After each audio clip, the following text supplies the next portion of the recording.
आदाब, नमस्कार, सत श्री अकाल मित्रों। मैं नेट आप सभी का फिर से स्वागत करता हूं क्राइम अब तक फैमिली में। उम्मीद करता हूं आप सभी स्वस्थ और कुशल मंगल होंगे।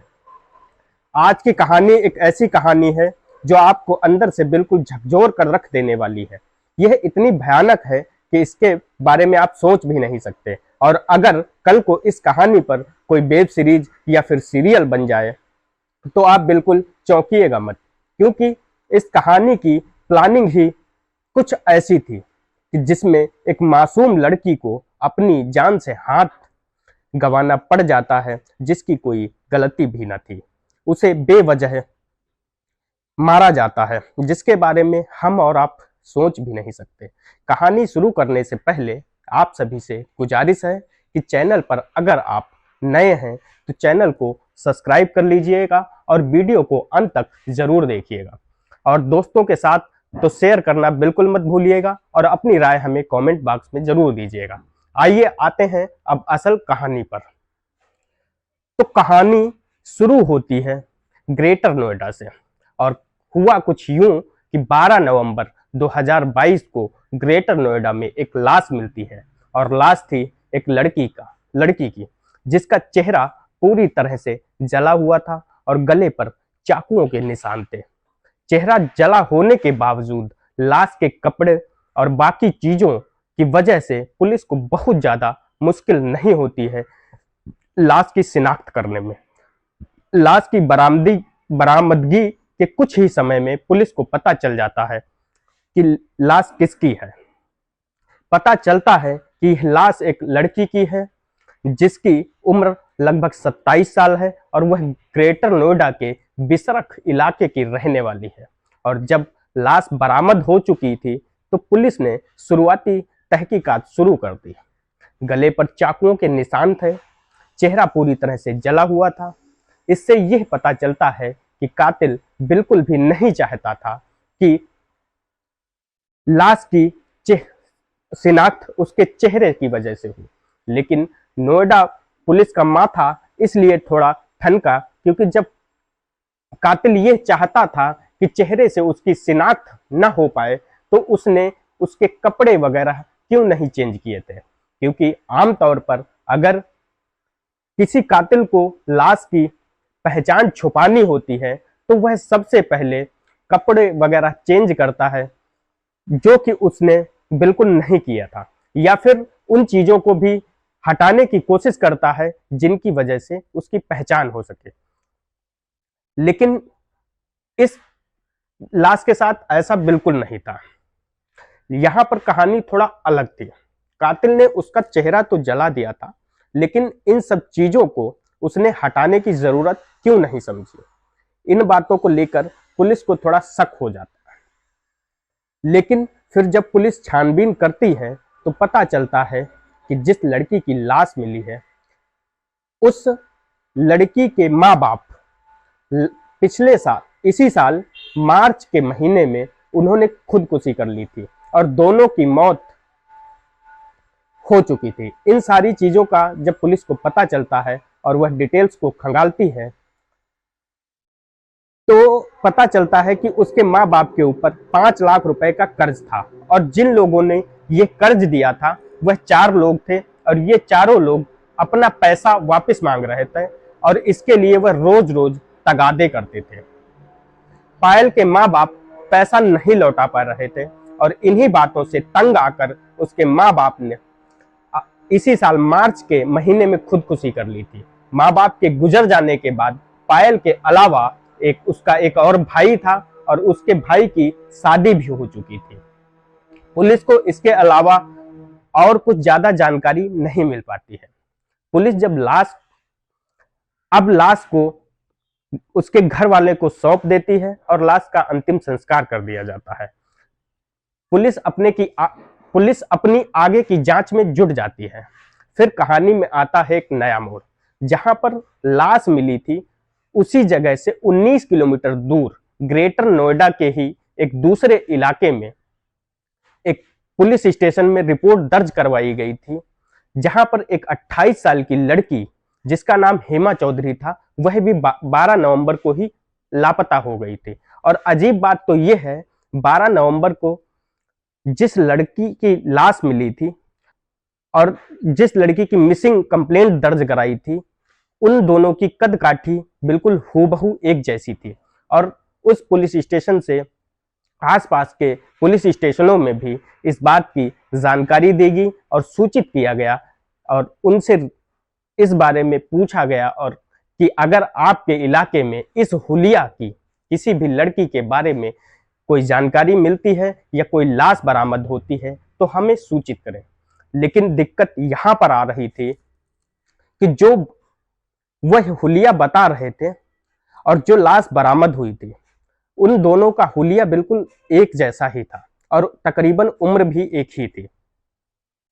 इसलिए मामला थोड़ा यहाँ पर आकर फंस जाता है। लेकिन जो कपड़े बताए गए थे वह मैच नहीं खा रहे थे। लेकिन पुलिस को लगता है कि ये अजीब इत्तेफाक है, एक ही तारीख में दो अलग अलग जगहों में दो अलग अलग लड़की की मिसिंग कंप्लेंट है, तो फिर ये मामला है क्या। खैर, पुलिस हेमा चौधरी की तलाश शुरू करती है और हेमा चौधरी सिटी मॉल में काम किया करती थी। फिर पुलिस जब उनके माँ बाप से उसके मोबाइल नंबर को लेकर उसकी सीडीआर रिपोर्ट और लाइव लोकेशन वगैरह ट्रेस करने का प्रयास करती है और जब उसकी कॉल डिटेल्स पुलिस को पता चलती हैं कि हेमा की लास्ट लोकेशन उसी जगह पर है जहां पर लाश बरामद हुई थी। अब यह कैसा इत्तेफाक था, पुलिस को कुछ नहीं समझ में आ रहा था।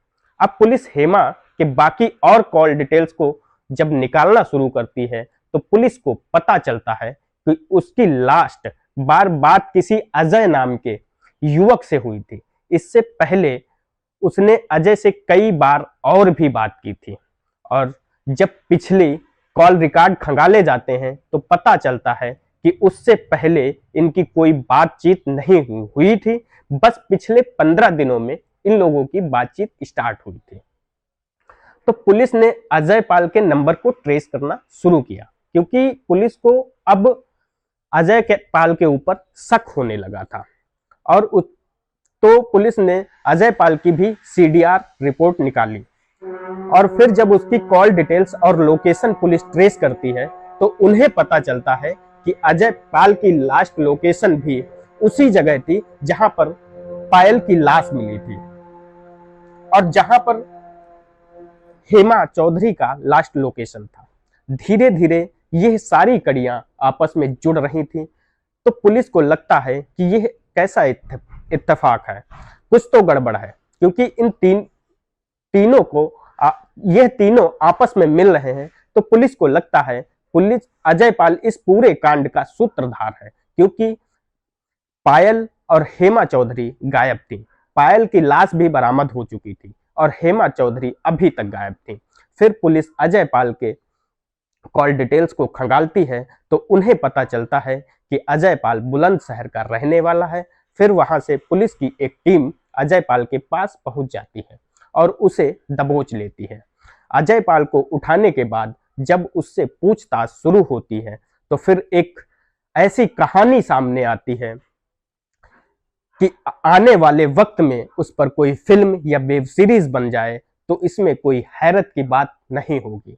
कहानी जो निकल कर सामने आती है वह कुछ यूं थी कि लास्ट मार्च 2022 में पायल के माँ बाप ने कुछ लोगों से कर्ज लिया था और वह अपना कर्ज वापस मांग रहे थे और उसके माँ बाप कर्ज वापस करने की स्थिति में नहीं थे तो उन्होंने खुदकुशी कर ली और पायल को यह लगने लगा कि उसके माँ बाप की मौत के जिम्मेदार यही चारों हैं जिन्होंने उन्हें कर तभी से खुद कर जीने लगी थी।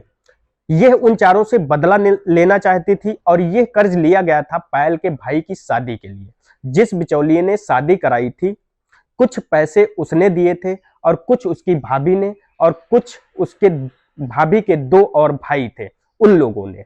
लेकिन पायल के मन में यह था कि यह लोग उसके माँ बाप की मौत के जिम्मेदार हैं और वह इनसे बदला लेना चाहती थी। क्योंकि यह काम वह अकेले नहीं कर सकती थी इसलिए वह उन्हें मारने के तरीके ढूंढने लगी और फिर उसने एक बहुत ही गहरी साजिश रच डाली। फिर उसने सोशल मीडिया फेसबुक पर अपना एक अकाउंट बनाया। फिर वहीं से अजय पाल नाम के युवक से उसकी दोस्ती हो जाती है। फिर उन दोनों की आपस में फोन नंबर की अदला बदली होती है। फिर उसके बाद मुलाकात का समय निश्चित होता है और फिर अजय पाल आकर पायल से मिलता है और पायल दिखने में तो काफी खूबसूरत थी ही, तो वह उसे देखकर उस पर फिदा हो जाता है और फिर दोनों शादी की ठान लेते हैं।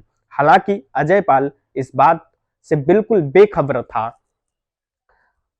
कि उससे पायल ने उससे दोस्ती किस लिए की है और ये फेसबुक की दोस्ती है किस लिए।